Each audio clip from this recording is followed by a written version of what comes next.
আগাম শুভ নববর্ষ জানিয়ে আমি আপনাদের সাথে আজকে শেয়ার করছি একটা দারুণ রেসিপি। হ্যালো গাইস, কেমন আছেন আপনারা? Welcome back to my all creative channel. আজকে আমি আপনাদের সাথে শেয়ার করব পায়েসের এই দুর্দান্ত রেসিপিটি, যেটা কিন্তু দারুণ টেস্টি। তাহলে চলুন শুরু করি আজকের ভিডিও।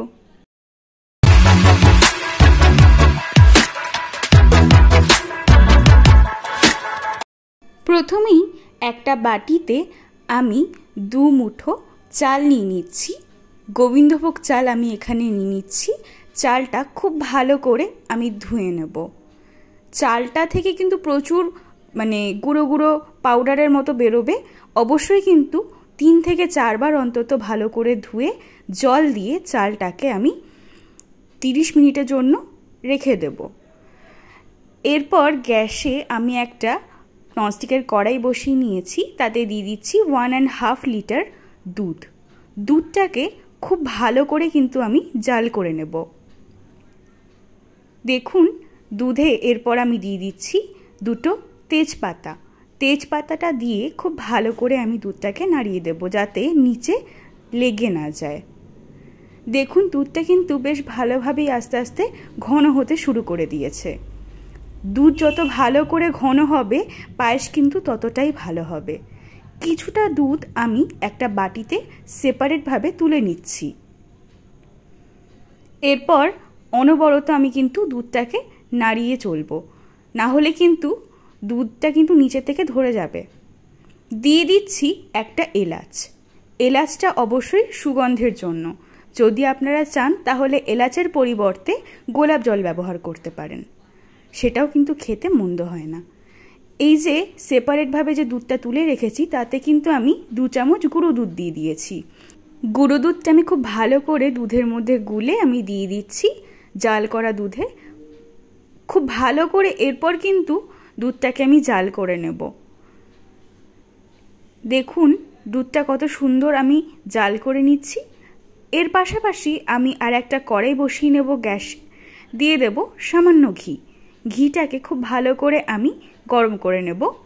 ঘি গরম হয়ে গেছে, দিয়ে দিচ্ছি ভিজিয়ে রাখা গোবিন্দভোগ চাল। আপনারা যদি চালটা খুব ভালো করে এভাবে হালকা ঘিতে রোস্ট করে নেন, তাহলে কিন্তু চালটা গলে যাবে না। দিয়ে দেব সামান্য কিশমিশ, আপনারা চাইলে কিন্তু স্কিপ করতে পারেন। এরপর আমি দিয়ে দিচ্ছি আলমন্ড এবং কাজু। গোটা দেব না, খুব ভালো করে আমি গ্রেট করে নেব গ্রেটারে। কাজু এবং আলমন্ডটা এইভাবে যদি আপনারা গ্রেট করে দেন, তাহলে মুখে সামান্য সামান্য কিন্তু আলমন্ড এবং কাজুর কুচিগুলো পড়বে এবং খেতে দারুণ লাগবে। দেখুন দুধটা কিন্তু খুব ভালো ঘন হয়ে গেছে। এই পর্যায়ে দিয়ে দেব সেই ভেজে রাখা চাল, কিশমিশ এবং আলমন্ড, কাজু। সমস্ত কিছু দুধের মধ্যে খুব ভালো করে আমি মিশিয়ে নেব এবং অনবরত নাড়তে থাকবো। দেখুন দুধটা বেশ ভালো ফুটছে। এর পাশাপাশি আমি একটা হামানদিস্তাতে 3টে মিচড়ি গুঁড়ো করে নিচ্ছি।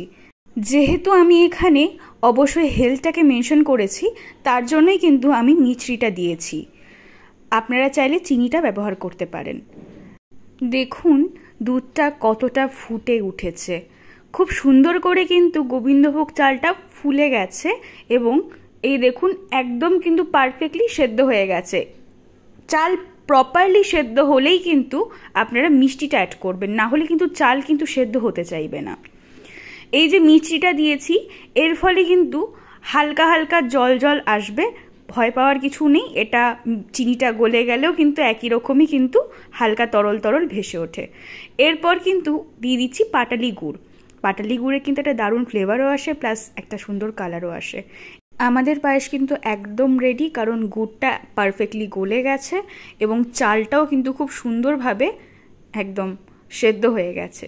বলা ভালো, পুরোপুরি কিন্তু একটা ক্রিমি টেক্সচার চলে এসেছে। ঠান্ডা হওয়ার পর আমি পায়েসটা এইভাবে একটা বাটিতে তুলে নিয়েছি। এরপর অল্প আলমন্ড, কিশমিশ এবং কাজু দিয়ে খুব সুন্দর করে আমি পায়েসটাকে গার্নিশিং করে দিয়েছি।